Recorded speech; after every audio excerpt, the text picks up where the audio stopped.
بہت بڑے عالم گزرے ہیں، یہی آغا حسن عالم کے استاد کے استاد سید علی آغا قاضی طباطبائی، نجف اشرف میں آغا خوئی کے استاد، بڑے بڑے علامہ طباطبائی کے ان سب کے استاد سید علی آغا قاضی طباطبائی، وادی السلام میں ان کی قبر ہے۔ ان کے بھی ایرانی نے ڈاکیومنٹری بنائی 6-7 اس میں قصوں میں موجود ہے، آپ آن لائن جا کے دیکھ سکتے ہیں۔ تو ان کے بیٹے سے انٹرویو لیا، 90 برس سے زیادہ ہے، کہا آپ کے باپ کو یہ مقام کیسے ملا والد کو؟ اللہ نے ان کو اتنا توفیق دی، کہتے ہیں میرے والد کہتے ہیں کہ میں ہمیشہ چلا کرتا تھا مولا علی علیہ السلام کے حرم، بے انتہا عبادت کرتا، مولا مجھے عطا کر دے، مولا سب کچھ میں جناب امیر کی بارگاہ میں کہ وہ صاحب ولایت ہے انہی سے مانگو۔ توجہ ہو، سید الاولیاء جناب امیر ہے، رسول خدا سید الانبیاء ہیں، جناب امیر سید الاوصیاء سید الاولیاء، سید الاولیاء ہے تو ولایت کے سردار جناب امیر ہے، رسالت کے سردار رسول خدا ہے۔ تو کہا مجھے اس راستے پہ چلنا ہے تو صاحب ولایت جناب امیر ہے ان سے کچھ مانگوں، کہ میں وہیں پہ مانگتا رہتا تھا، مسلسل وہیں مانگتا۔ کہ شب جمعہ میں کربلا جایا کرتا تھا سید الشہداء کی زیارت کی، تو کہتے ہیں میرے والد کہتے تھے کہ ایک شب جمعہ میں کربلا گیا ہوا تھا، جیسے رسم ہے، اس پہ میں نے روایت نہیں دیکھی ہے لیکن علماء میں رسم ہے کہ پہلے مولا عباس کی زیارت کریں، اجازت لیں، پھر مولا حسین علیہ السلام کی زیارت کریں، دوسری طرح سے بھی کر سکتے ہیں زیارت، لیکن علماء میں رسم ہے۔ تو کہنے لگے کہ میں جناب عباس علیہ السلام کے حرم میں گیا، زیارت پڑھی، اذن دخول پڑھا، زیارت پڑھی۔ اچھا اکثر آپ نے دیکھا عرب ایرانیوں میں دیکھا ہے لیکن عربوں میں بہت زیادہ کہ اگر کوئی بچہ زیادہ بیمار ہو، مجذوب ہے، دیوانہ ہے، یا عقل پوری نہیں ہے، اپاہج ہے، تو وہ حرم میں اس کو چھوڑ جاتے ہیں کہ مولا اس کو شفا دے دے۔ بات پہنچ رہی ہے؟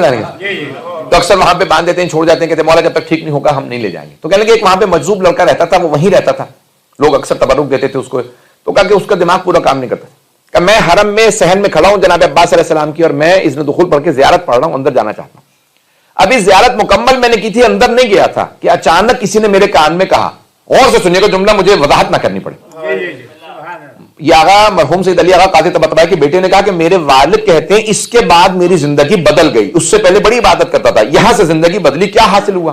کیا اچانک کان میں کسی نے مجھ سے کہا کہ تمام دنیا کے اولیاء اور سید الاولیاء، سید الاولیاء کون ہے؟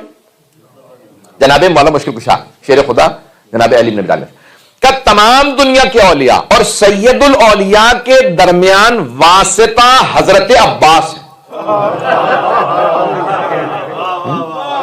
پتہ نہیں لوگ پہنچ رہے نہیں پہنچ رہے، بات پہنچ گئی ہے نا؟ نہیں کہاں؟ اچھا آغا مرحوم سید علی آغا قاضی کہتے ہیں کہ اچانک کسی نے میرے کان میں کہا کہ تمام دنیا کے اولیاء، تمام اہل ولایت اور سید الاولیاء کے درمیان میں واسطہ حضرت عباس ہے۔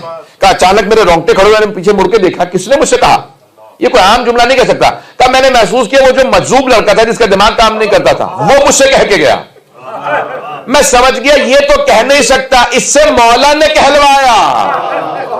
توجہ توجہ، کہ میں سمجھ گیا یہ اس نے نہیں کہا، یہ تو مجذوب ہے، عقل نہیں رکھتا، یہ مولا نے کہلوایا کہ تو میرے بابا کی خدمت میں جو مسلسل عبادت کر رہا ہے کچھ نہیں ملے گا جب تک میں دستخط نہ کر دوں۔ میرے بابا سنتے تب ہیں جب میں تائید کرتا ہوں۔ بات پہنچ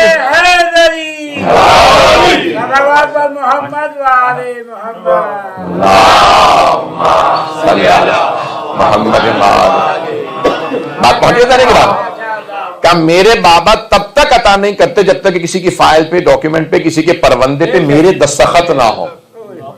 کسی بھی امام کے پاس چلے جائیے، امام حسن حسین علیہ السلام بھی جب تک مولا عباس تائید نہ کریں یا جناب زینب تائید نہ کریں، میں نے بہت سے علماء سے سنا ہے، یہاں تک کہ اطلاع وحید خراسانی کا جملہ ہے، 100 برس کے مرجع تقلید ہے، 100 برس کے، کہتے ہیں کہ میں نے دیکھا، انہوں نے کہا اپنے استاد مرحوم آغا میلانی، سید علی میلانی، سید محمد ہادی میلانی سے کہا، انہوں نے کہا سید جعفر حسینی سے شیرازی، کہا کہ بھئی میں نے خواب میں مولا حسین کو دیکھا کہ حضرت عباس سے کہہ رہے ہیں عباس میرے ذاکروں کی فہرست آپ کے پاس، ایک نیا نام لکھ لیجئے سید جعفر کا، کہ اس رات میں نے یہ خواب دیکھا، وہ اچانک رونے لگے، کہ اسی رات پہلی مرتبہ میں نے مولا حسین کے مصائب پڑھے ہیں۔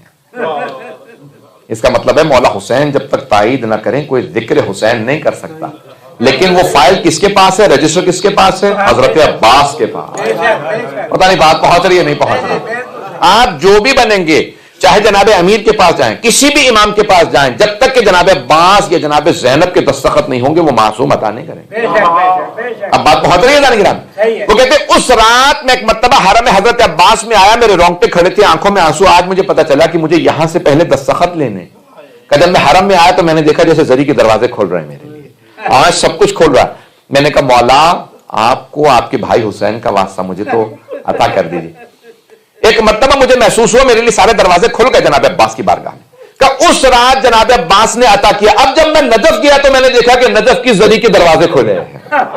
پھر مجھے پتا چلا کہ مجھے مولا عباس سے پہلے دستخط لینے تھے۔ یہ کہیں بابا اس کو بھی اس کو بھی اس کو بھی، جب تک جناب زینب و جناب عباس تائید نہ کریں۔ عزیزان گرامی، یہ اس لیے سفارش بہت ضروری ہے، کوئی نہ وسیلے کے بغیر جائے، نہ اللہ کی بارگاہ میں نہ معصومین کی بارگاہ میں، اسی لیے وسیلہ تلاش کیجیے۔ میں نے دیکھا تھا کہ بہت سے افراد جب بھی جناب سید الشہداء کی بارگاہ میں آئے نا تو اکثر جناب سکینہ کا واسطہ دیتے ہیں، مولا جناب زینب کبریٰ کا قبول ہوتی ہیں۔ عزیزان گرامی، واسطے آپ کو معلوم ہے، شیخ عباس قمی نے پورے فہرست لکھی ہے، تفصیل کا وقت نہیں۔